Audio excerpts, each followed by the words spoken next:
ये स्थिति पैदा हो गई थी कि राजनीतिक व्यवस्था के लिए संविधान का होना। अब एक क्वेश्चन खड़ा हुआ है मेरे सामने कि what is the political system, what is the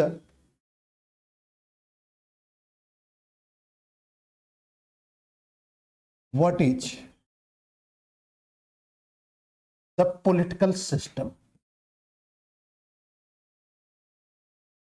political system. क्योंकि कल मैं एक क्वेश्चन खड़ा किया था कि यहां पर है कि राजनीतिक व्यवस्था क्या है।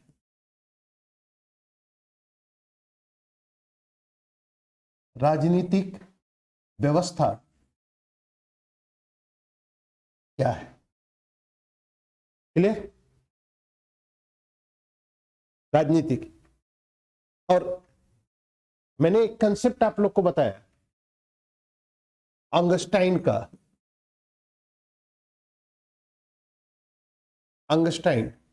और इस अंगस्टाइन का था कि absence of constitution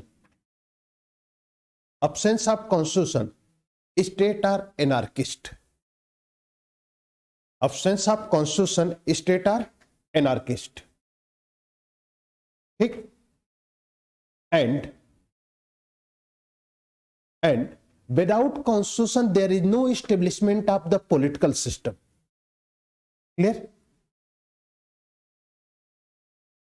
अब क्वेश्चन खड़ा होता है कि what is the political system, राजनीतिक व्यवस्था क्या है। तो पहले हम समझते हैं कि सिस्टम क्या है, व्यवस्था क्या होता है।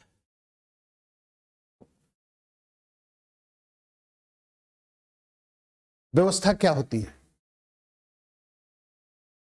सिस्टम होता है ग्रुप ऑफ ऑर्गन्स,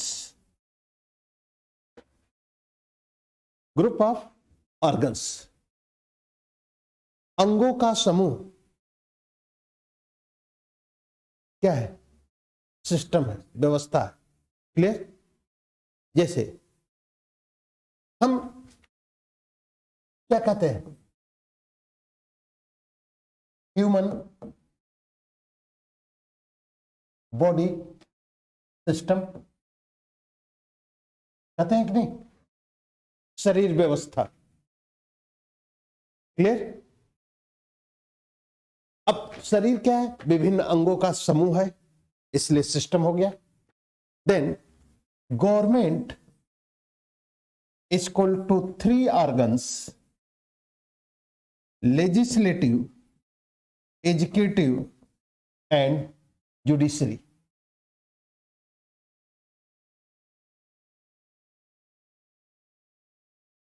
क्लियर? ये हो गया, मीन्स विधायिका, कार्यपालिका और न्यायपालिका। And legislative, executive and judiciary is the organs of government, and that compile of these organs is known as. Clear, Nitin?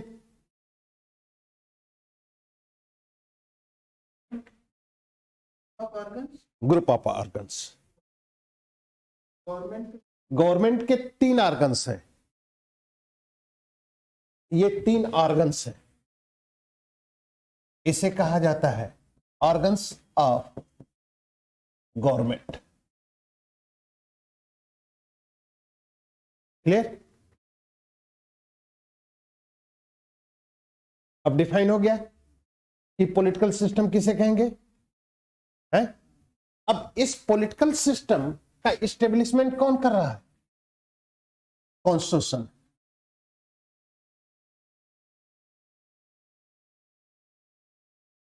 ठीक, अब क्वेश्चन खड़ा, आगे मैं बढ़ा रहा हूं। अगर 15 अगस्त 1947, if India is a new state in 15 अगस्त 1947, कि 15 अगस्त 1947 को इंडिया एक स्वतंत्र राज्य के रूप में अस्तित्व, राज्य के रूप में, तो वह राज्य तो अमूर्त रहा होगा। स्टेट क्या है? Non visualise. उसका विजुलाइजेशन करने के लिए पॉलिटिकल सिस्टम का एस्टेब्लिशमेंट करना होगा। सरकार, सरकार के लिए संविधान की जरूरत पड़ेगी, ठीक, और संविधान के लिए संविधान सभा की जरूरत पड़ी, और संविधान सभा का गठन कैबिनेट मिशन से हो गया। अब क्लियर हो गया, ठीक। अब उस स्थिति में दूसरी सिचुएशन यहां पर यह थी कि ये पूरा स्ट्रक्चर आपके सामने आ गया कि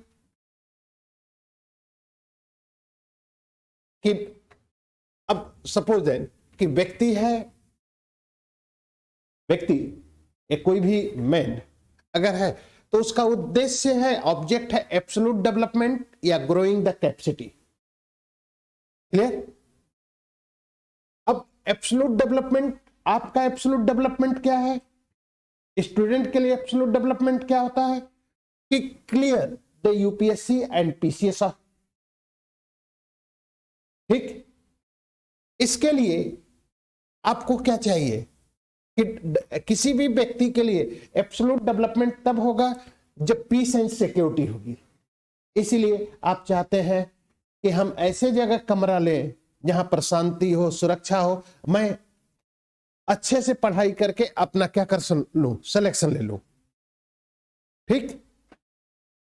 अब ऐसी स्थिति में peace and security, peace and security के लिए रूल ऑफ लॉ चाहिए, रूल ऑफ लॉ के लिए पॉलिटिकल सिस्टम चाहिए, पॉलिटिकल सिस्टम के लिए कॉन्स्टिट्यूशन चाहिए, कॉन्स्टिट्यूशन के लिए कॉन्स्टिट्यूएंट असेंबली चाहिए, कॉन्स्टिट्यूएंट असेंबली के लिए कैबिनेट मिशन चाहिए। कैबिनेट मिशन आया क्यों? कैबिनेट मिशन आया क्यों?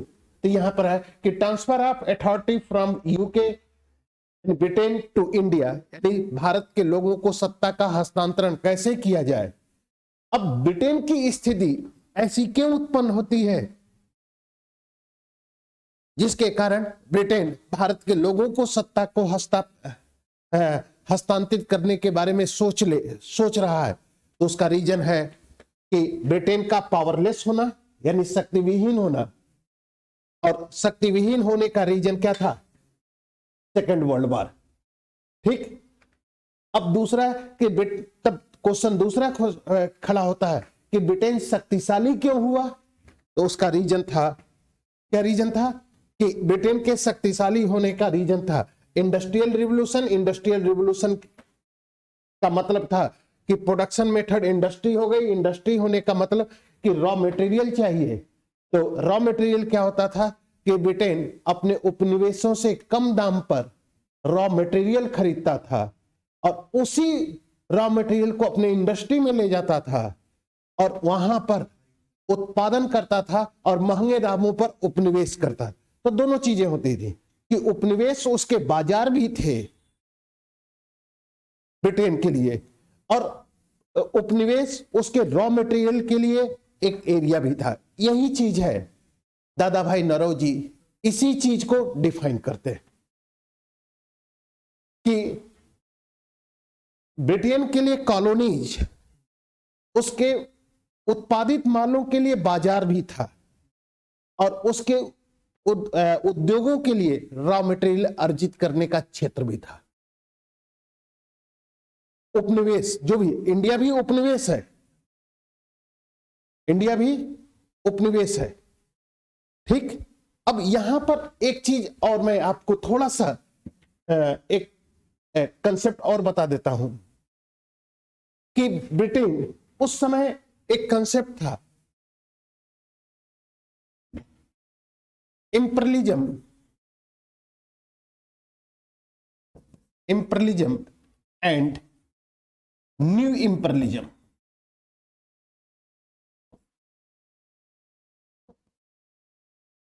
साम्राज्यवाद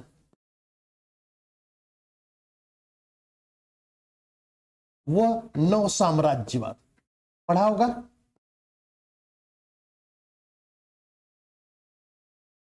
पढ़ा होगा कि नहीं?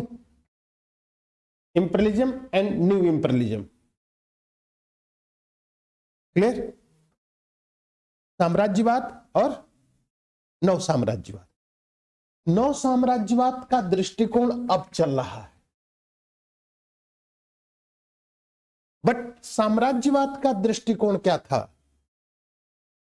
कि साम्राज्यवाद में, बल्कि अब एक दोनों चीजों का एग्जैक्ट मीनिंग है एक्सप्लॉयटेशन।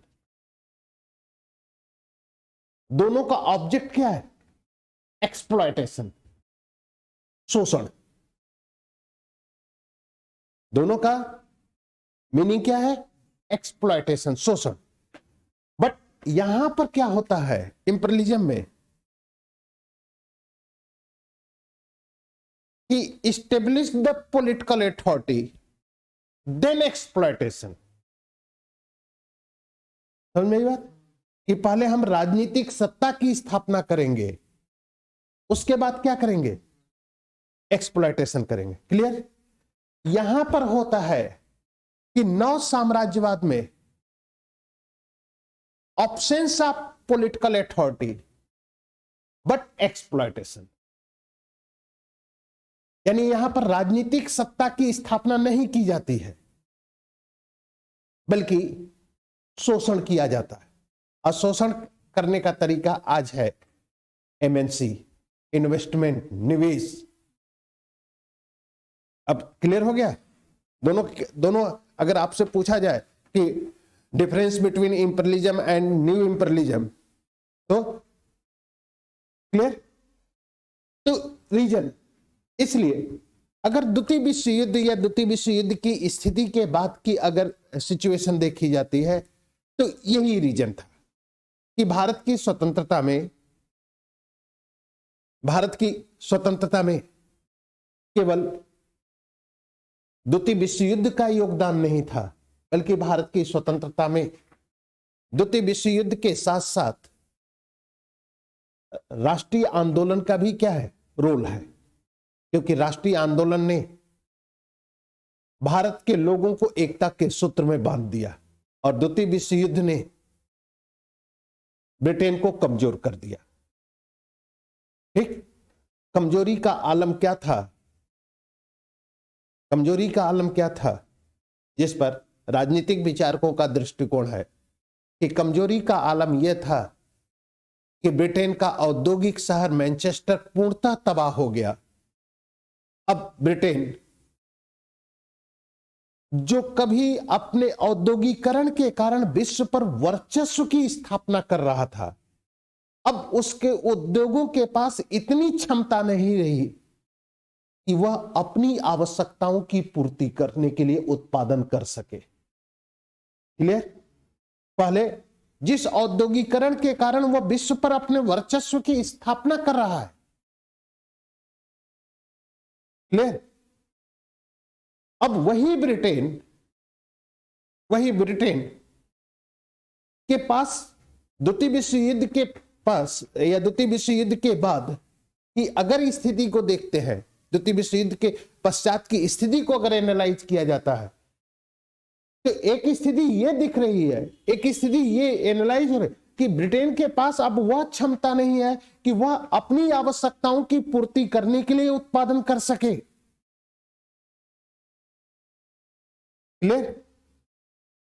तो जब अपनी आवश्यकताओं की पूर्ति करने के लिए अगर उत्पादन नहीं कर सकता है तो ऐसी स्थिति में ब्रिटेन अपने उपनिवेशों पर अपने नियंत्रण को बनाए कैसे रख सकता है? इसलिए एक सवाल यह भी खड़ा होता है कि फर्स्ट वर्ल्ड वॉर के बाद ब्रिटेन की स्थिति कमजोर नहीं हुई थी। क्लियर? फर्स्ट वर्ल्ड वॉर के बाद ब्रिटेन की स्थिति कमजोर नहीं हुई थी, इसलिए ब्रिटेन उपनिवेशों पर से अपने नियंत्रण को नहीं हटाया। लेकिन द्वितीय विश्व युद्ध ने ब्रिटेन की स्थिति को क्या कर दिया? कमजोर कर दिया। और जब ब्रिटेन की स्थिति को कमजोर किया तो ब्रिटेन के समक्ष अब तमाम प्रकार की चुनौतियां आनी शुरू हो जाती हैं और उन चुनौतियों से मुक्ति पाने के लिए ब्रिटेन यह सोचता है कि हम उपनिवेशों से अपने नियंत्रण को क्या करें? हटा लें। अब इसी का परिणाम था कि भारत एक नए राज्य के रूप में क्या होता है? अस्तित्व में आता है। और इन्हीं से उत्पन्न होने की इन्हीं सब स्थितियों को लेकर अब ब्रिटेन सोचता है कि अब भारत की सत्ता भारतीयों को सौंपा जाए, और इसी उद्देश्य को लेकर कैबिनेट मिशन की क्या की जाती है, भारत भेजा जाता है। और कैबिनेट मिशन का निर्णय यह था कि संविधान सभा का गठन किया जाए, देशी रियासतों को स्वतंत्रता दी जाए कि वे भारत या किसी संघ में जाएं, और उसके बाद या अपने रियासत का। इन सब स्थितियों के कारण संविधान सभा का गठन हुआ, और संविधान सभा ने भारत के लिए एक संविधान, एक राजनीतिक व्यवस्था की स्थापना को लेकर एक संविधान का क्या करता है, निर्माण करता है। और उस संविधान को 26 जनवरी 1950 को क्या कर दिया गया, लागू कर दिया गया। क्लियर, यहां तक समझ में आ गई बात। नेक्स्ट अब पॉइंट आता है दूसरा, कि मैंने आपको यह बताया कि ये आपका पॉलिटिकल सिस्टम था। पॉलिटिकल सिस्टम भी डिफाइन कर दिया गया कि political system that is the group of political organs. Political system is a group of political organs. Clear. तो पॉलिटिकल सिस्टम, तो यहां से अगर ये गवर्नमेंट है तो गवर्नमेंट को तीन भागों में, गवर्नमेंट के 3 ऑर्गन्स हैं। First legislative, second educative, and third judiciary.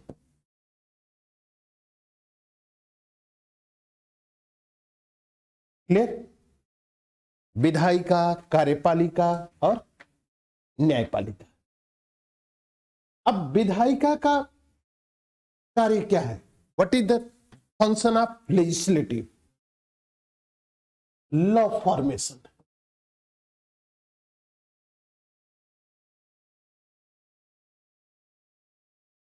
Law formation,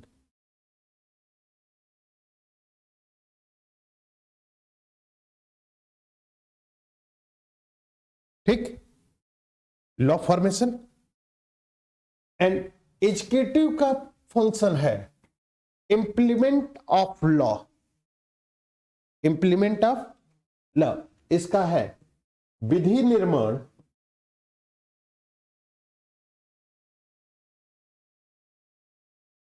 and second educative का फंक्शन होता है विधियों का क्रियान्वयन या इंप्लीमेंट ऑफ लॉ, विधियों का क्रियान्वयन।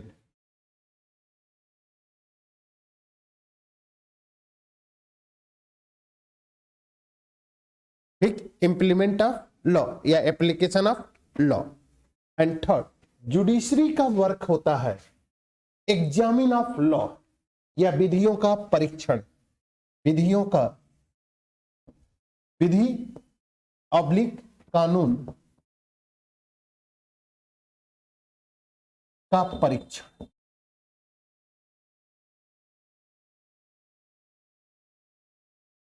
एग्जामिन ऑफ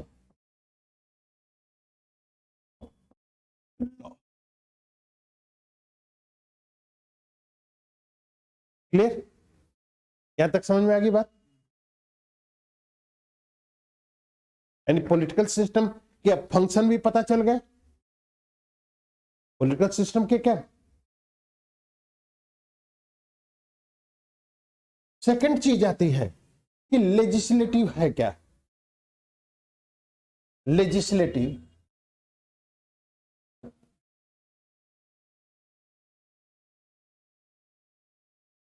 अब एक सिचुएशन समझिएगा। इंडियन कॉन्स्टिट्यूशन,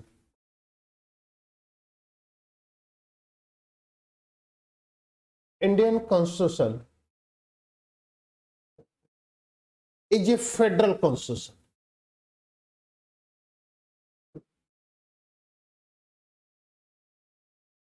भारतीय संविधान एक संघीय संविधान है। Clear, clear. यानी भारतीय संविधान क्या है, संघीय संविधान।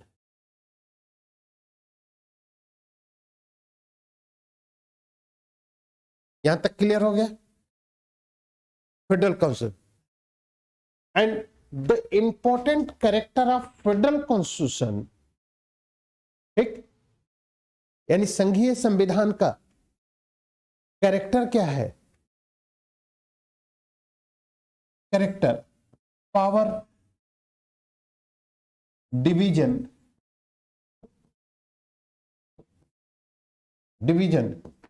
Between centre and state unit and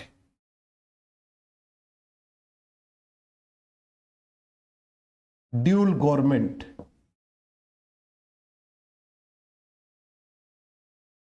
dual government,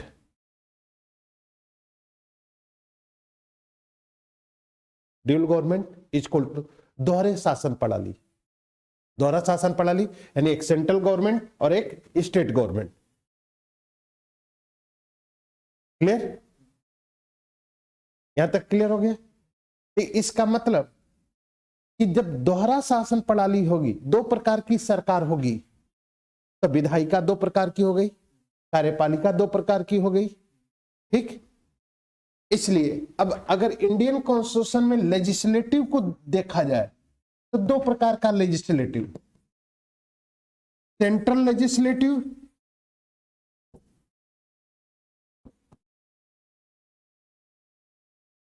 and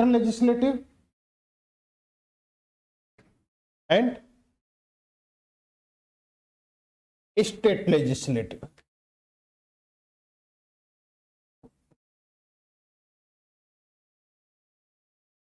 central legislative and state legislative. Central legislative is known as parliament,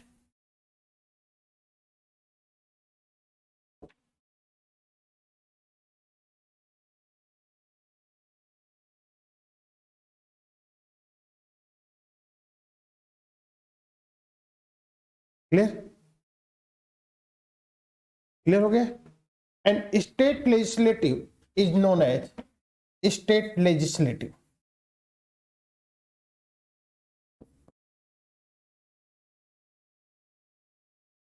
state legislative, okay,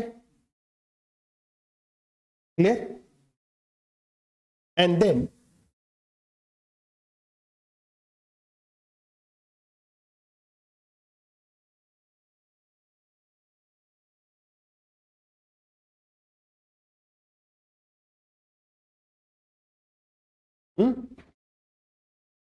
नहीं, अभी इधर पार्लियामेंट हो गई सेंट्रल लेजिस्लेटिव यानी केंद्र सरकार की, और राज्य सरकार की हो गई स्टेट लेजिस्लेटिव, राज्य विधानमंडल, राज्य विधानमंडल।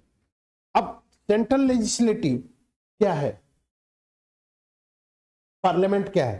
According to constitution, according to constitution article 79, article 79 is equal to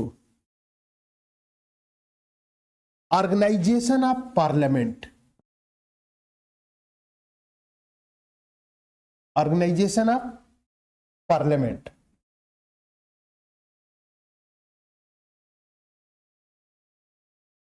organisation of parliament, clear? And then organisation, three organs, upper house, lower house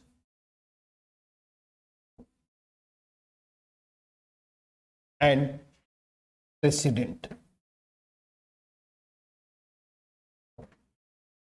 and president।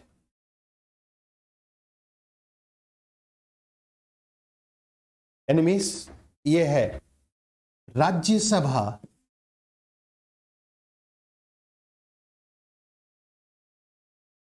ये है लोकसभा, एंड देन राष्ट्रपति। क्लियर? यहां तक समझ में आ रही बात? अब मैंने क्या आपको बताया था, लेजिस्लेटिव का वर्क है लॉ फॉर्मेशन, यही बताया था ना, विधि निर्माण। देन अब सुनिए, ये है आपका बिल, ये आपका क्या है, बिल। बिल मीन्स विधेयक, बिल इक्वल टू विधेयक, और विधेयक L oblique U, U oblique L equal to P, ये हो गया एक्ट, मीन्स अधिनियम और कानून। क्लियर?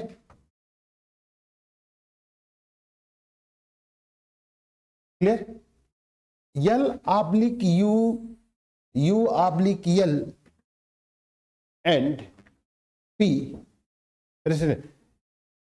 तो इसको कंपाइल करें तो क्या बनेगा,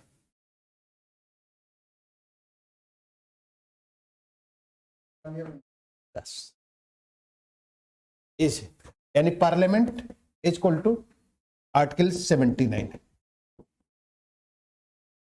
अब पार्लियामेंट क्या है, लेजिस्लेटिव है, तो लॉ बन गई। Clear? And then second part, अगर सेकेंड पार्ट अगर देखा जाए,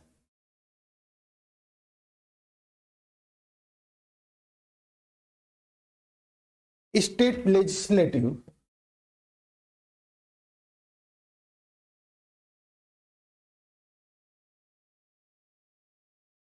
स्टेट लेजिस्लेटिव 168 में आपका स्टेट लेजिस्लेटिव है। क्लियर? 168 ही है ना, 168 168 या हाँ 168, थोड़ा देख लीजिएगा इसको। तो legislative, state legislative, clear? State legislative का ऑर्गन्स भी 3 प्रकार। Clear? First, state legislative council, legislative council, ठीक, जिसे कहा जाता है राज्य विधान परिषद।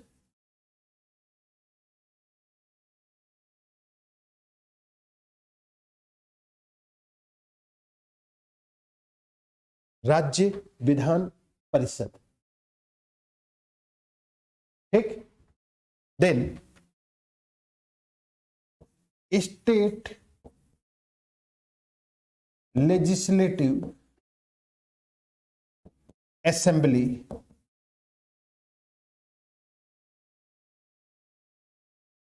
राज्य विधानसभा,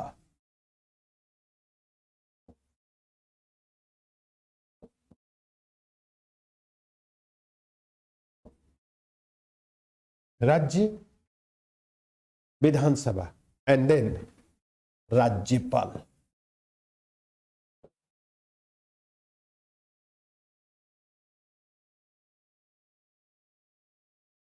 क्लियर? या गवर्नर। अब विधान परिषद कहां का है? यूपी, बिहार, महाराष्ट्र, कर्नाटक, आंध्र प्रदेश, 6 राज्य एंड तेलंगाना। क्लियर?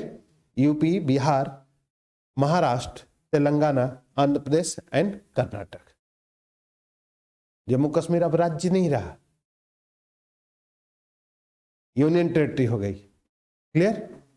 इसका मतलब कि इन 6 राज्यों में राज्य विधानमंडल का गठन इस तरीके से है। क्लियर?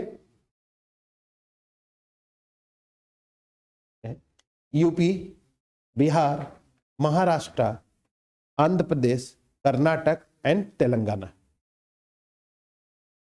क्लियर?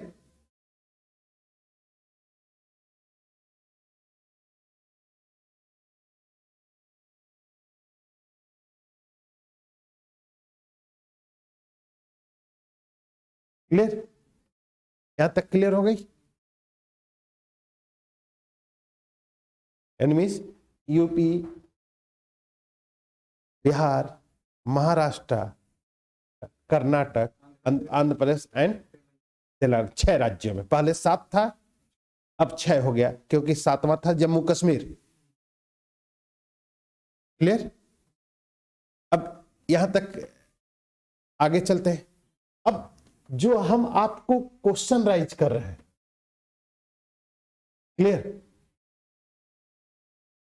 क्वेश्चन आप लोगों से मैं जो राइज कर रहा हूं, विधान परिषद के सदस्य को कहा जाता है MLC, member of legislative council. इसको कहा जाता है एमएलए।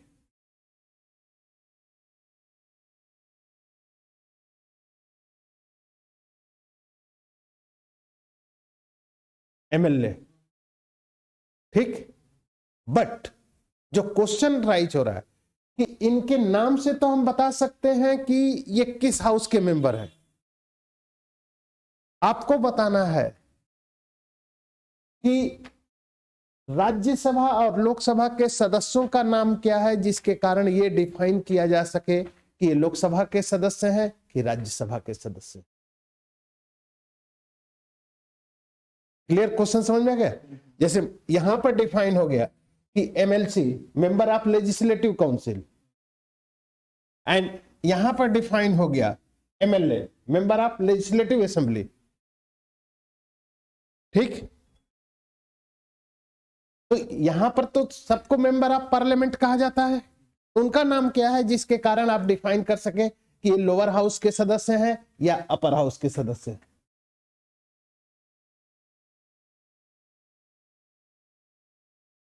हाँ, विधानसभा के, असेंबली के भी सदस्य तो विधानसभा से, जनता से चुने जाते हैं।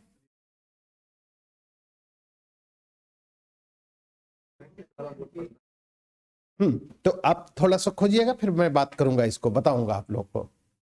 अब समझ में आ रहा है? ठीक? अब इस लेजिस्लेटिव यानी सेंट्रल लेजिस्लेटिव का वर्क ये है।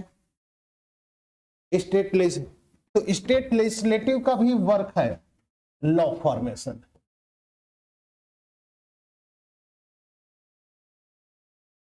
ओके? क्लियर है कि नहीं? हाँ, फॉर स्टेट।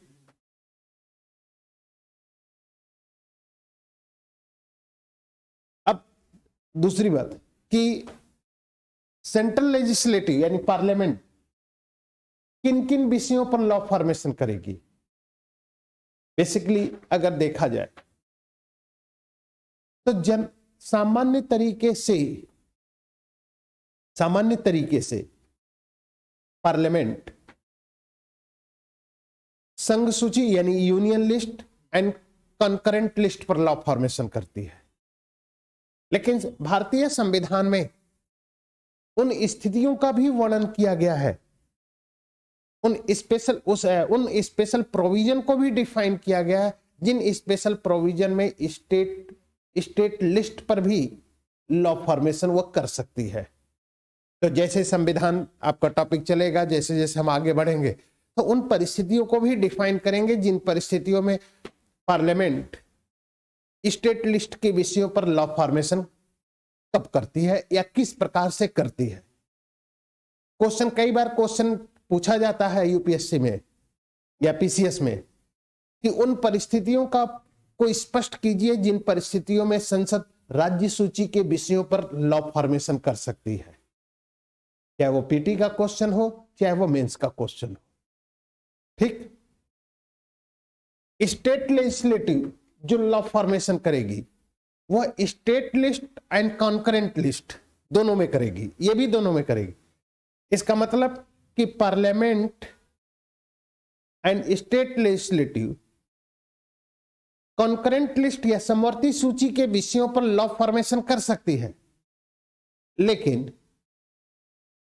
लेकिन संविधान में, इंडियन कॉन्स्टिट्यूशन में यह डिफाइन किया गया है कि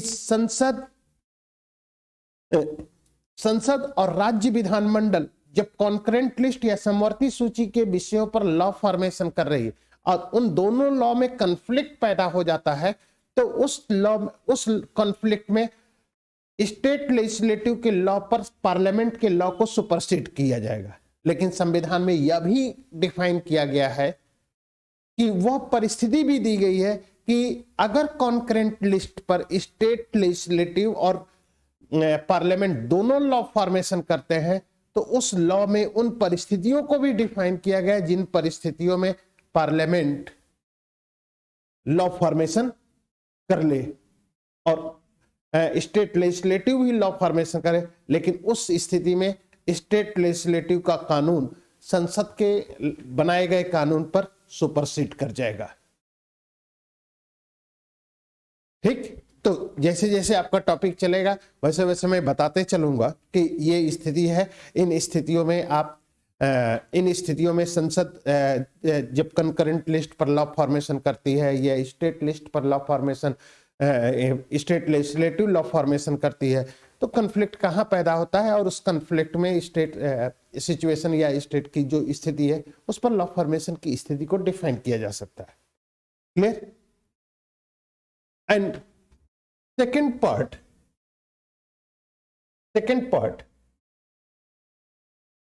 is equal to educative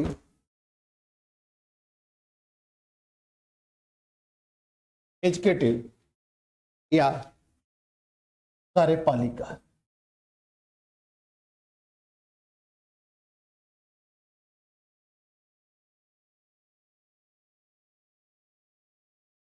clear? Second part is executive is equal to कार्यपालिका। कार्यपालिका का वर्क क्या है? Implement of law. ठीक, अब दो चीजें देखनी है। यहां पर एग्जीक्यूटिव जो होगा, यहां पर भी दो एग्जीक्यूटिव होंगे, बट यहां पर एग्जीक्यूटिव को समझने के लिए एक जनरल एग्जीक्यूटिव को समझा जाए, एक जनरल सिचुएशन को समझा जाता है, और उस स्थिति को अगर एग्जीक्यूटिव को समझा जाता है तो पहले एग्जीक्यूटिव को समझ लीजिए। एक एग्जीक्यूटिव होगा अनस्टेबल एग्जीक्यूटिव।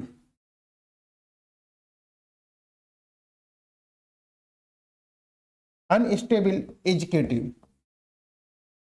क्लियर? और एक होता है स्टेबल एग्जीक्यूटिव।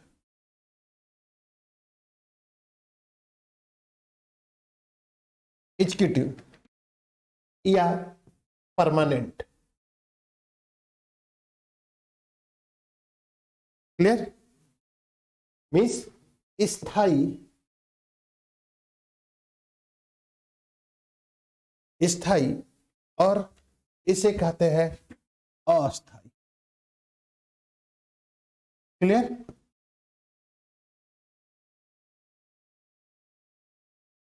क्लियर? और इस अनस्टेबल एग्जीक्यूटिव को कहा जाता है पॉलिटिकल एग्जीक्यूटिव। पॉलिटिकल एग्जीक्यूटिव, ठीक। और स्थायी को कहा जाता है ब्यूरोक्रेसी।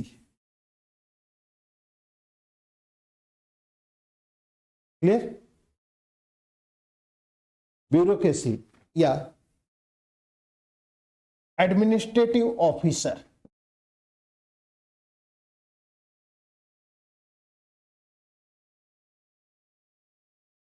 प्रशासनिक अधिकारी। अब बताओ आप लोग किसकी तैयारी कर रहे हो? इस टेबल की। क्लियर? अब पॉलिटिकल एग्जीक्यूटिव को ही समझना है मुझे। पॉलिटिकल एग्जीक्यूटिव को कहा जाता है council of minister. Council of minister. Clear? Miss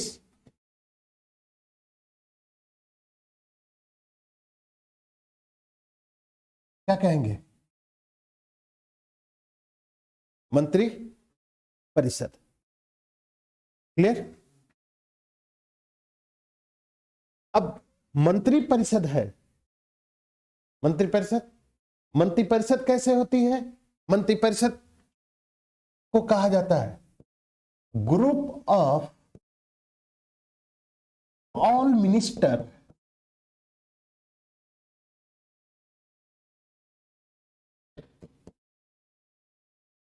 of any government. Any government, किसी भी सरकार के सभी मंत्रियों को मिला दें तो क्या बन जाएगा? मंत्री परिषद। अब सुनिए, ये हो गया आपका PM oblique CM.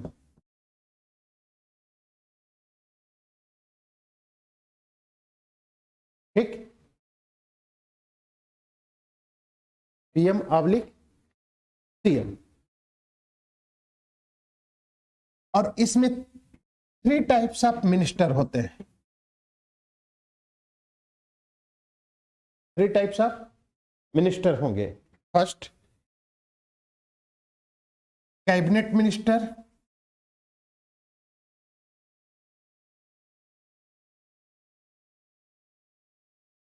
Second, state minister.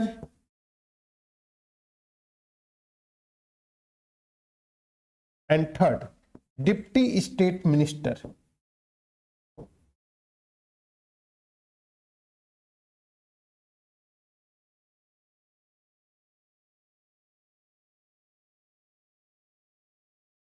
Clear? Cabinet मंत्री, राज्य मंत्री एंड उपराज्य मंत्री। ये अब इन्हीं को मिला दो। देखो, अगर कोई मंत्री परिषद है, उस मंत्री परिषद का अध्यक्ष प्रधानमंत्री है, प्राइम मिनिस्टर है, तो वह केंद्रीय मंत्री परिषद हो गई। और अगर कोई मंत्री परिषद है और उस मंत्री परिषद का अध्यक्ष चीफ मिनिस्टर हो गया तो वह राज्य मंत्री परिषद हो गई, इसलिए रखा गया। क्लियर? लेकिन पीएम के अंडर 3 प्रकार के मंत्री होंगे, सीएम के अंडर भी 3 प्रकार के मंत्री होंगे। यहां तक समझ में आ रही है बात? क्लियर?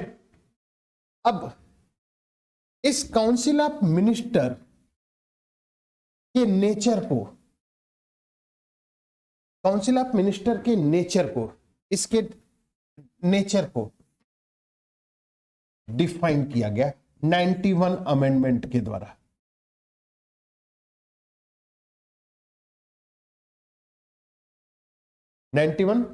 अमेंडमेंट के द्वारा एंड डिफाइन किया गया कि maximum member of council and minimum member of council. Clear? Maximum member of council and minimum member of council. मतलब समझ रहे हैं? मतलब यह है कि मंत्रिपरिषद में सदस्यों की संख्या कितनी हो सकती है, मिनिमम कितनी हो सकती है। तो मैक्सिमम है कि पीएम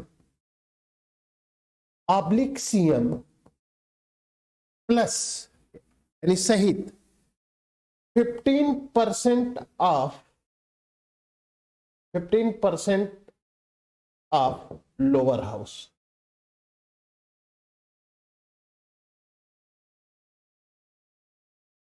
15% ऑफ लोअर हाउस।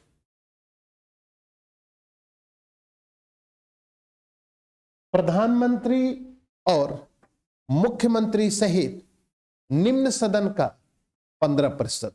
निम्न सदन क्या है? Lower house. लोकसभा अगर केंद्र में है तो लोकसभा का 15% मंत्रिपरिषद के सदस्य हो सकते हैं कि मैक्सिमम।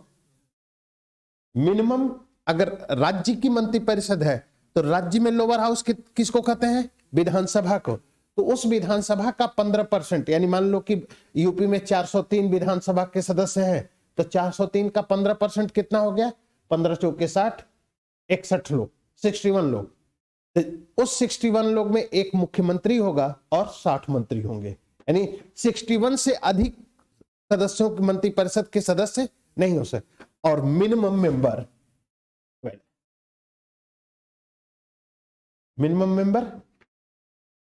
12। हाँ, कोई केंद्र का होगा तो अब केंद्र में तो नंबर एक ही जगह है। अब यहां पर प्रॉब्लम यह है कि किसी राज्यों की विधानसभा के सदस्यों की संख्या एक जैसी नहीं है। कहीं गोवा में 40 है, उत्तर प्रदेश में 403 है, बिहार में 248 है, तो अलग अलग है, तो उसके हिसाब से। लेकिन सेंटर में तो अलग अलग एक ही है, ठीक। यानी पहले 552 थी, अब उसे 550 कर दिया गया है।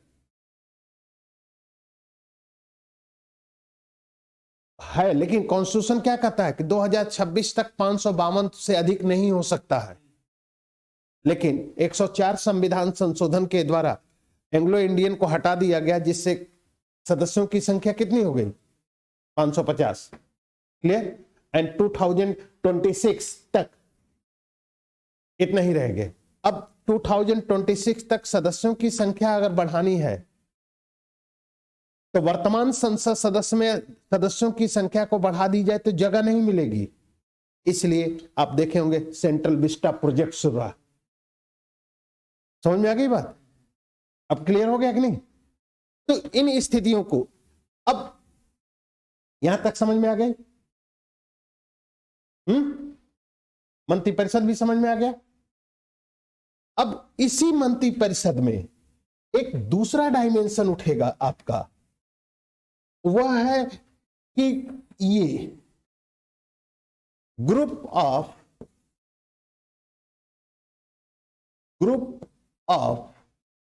ओनली कैबिनेट मिनिस्टर,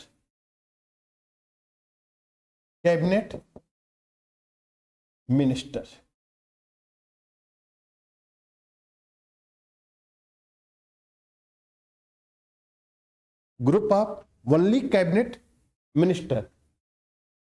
तो इसे कहा जाता है कैबिनेट। यानी मीन्स क्या कहेंगे इसे? मंत्रिमंडल। क्लियर हो गया? अब इसको कई नाम से जाना जाता है। Clear?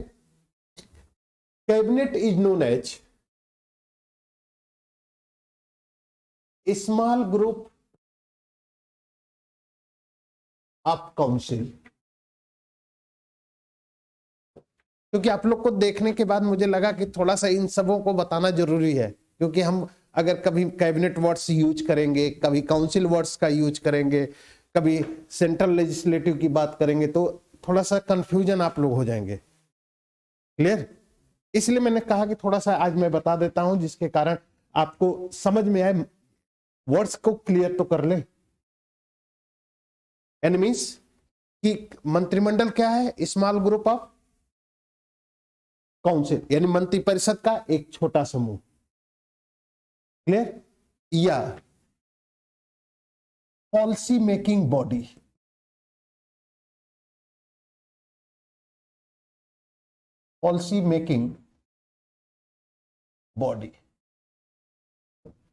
Clear? Cabinet is the policy making body and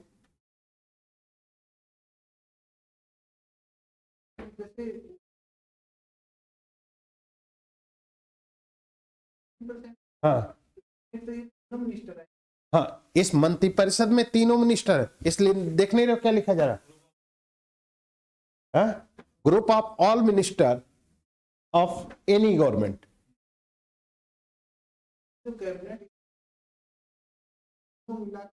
मंत्रिपरिषद बनेगी, ठीक। इस मंत्रिपरिषद में सिर्फ एक मंत्री को हटा दो, वो मंत्री कौन है? कैबिनेट मंत्री। तो सिर्फ कैबिनेट मंत्री, जो कैबिनेट मंत्रियों के समूह होंगे, उन कैबिनेट मंत्रियों को मिलाकर बनाया जाएगा, क्या बनेगा? मंत्रिमंडल। तो मंत्रिमंडल क्या कहा जाता है? मंत्रिपरिषद का एक छोटा सा समूह जो मंत्रिपरिषद के केवल कैबिनेट मंत्रियों से मिलकर बनता है। एंड मीन्स कि cabinet is the small group of the council. Clear? Cabinet is the small group of council, या cabinet is the policy making body. अब सुनिए, पेपर में पढ़ते हैं कि आज कैबिनेट की बैठक होने वाली है, तो अब दिमाग समझ में आ जाएगा कि किसकी, मंत्रिपरिषद की बैठक हो रही है या कैबिनेट की बैठक हो रही है? मीन्स कि उन मंत्रियों की बैठक हो रही है जो नीतियों के निर्माण के संबंध में महत्वपूर्ण भूमिका होती है। क्लियर? मीन्स कि ये आपकी सिचुएशन है अब, ठीक है। उसी प्रकार अब जो काउंसिल यहां बन रही है,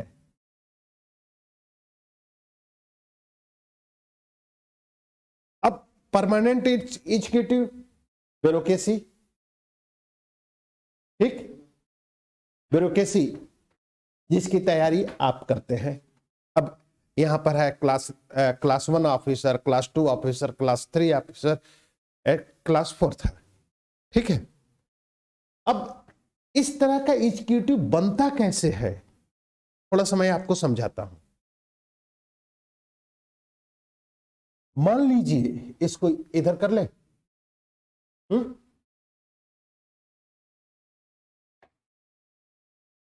सरकार है, अगर गवर्नमेंट, ये गवर्नमेंट है,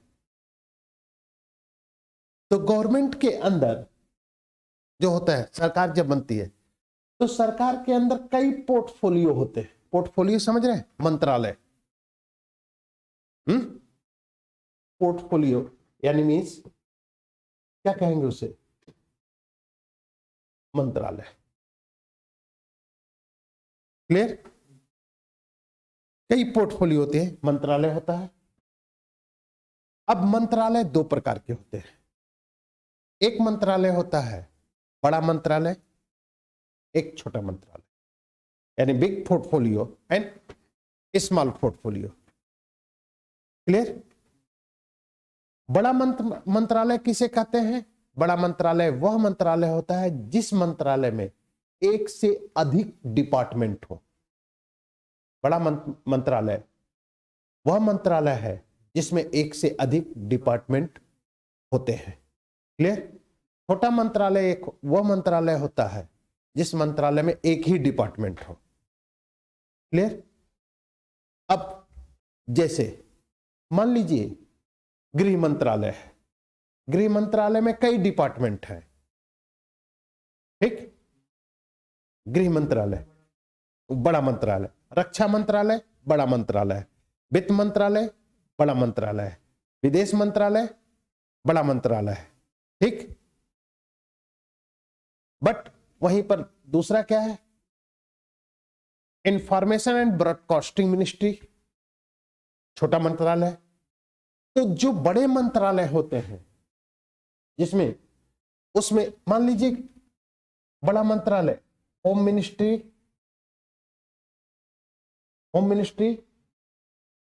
finance ministry, railway, foreign ministry, HRD. Clear?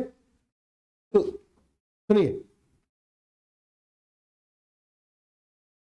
अब अगर हम मंत्रालय में अगर नाम दे तो होम मिनिस्टर हो गया,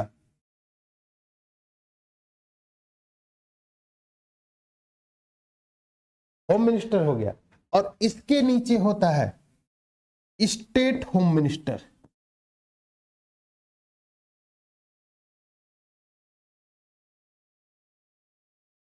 स्टेट होम मिनिस्टर, जैसे मान लीजिए होम मिनिस्टर अमित शाह है, ठीक, और अजय कुमार मिश्रा गृह राज्य मंत्री हैं, तो ये राज्य मंत्री ये हो गया,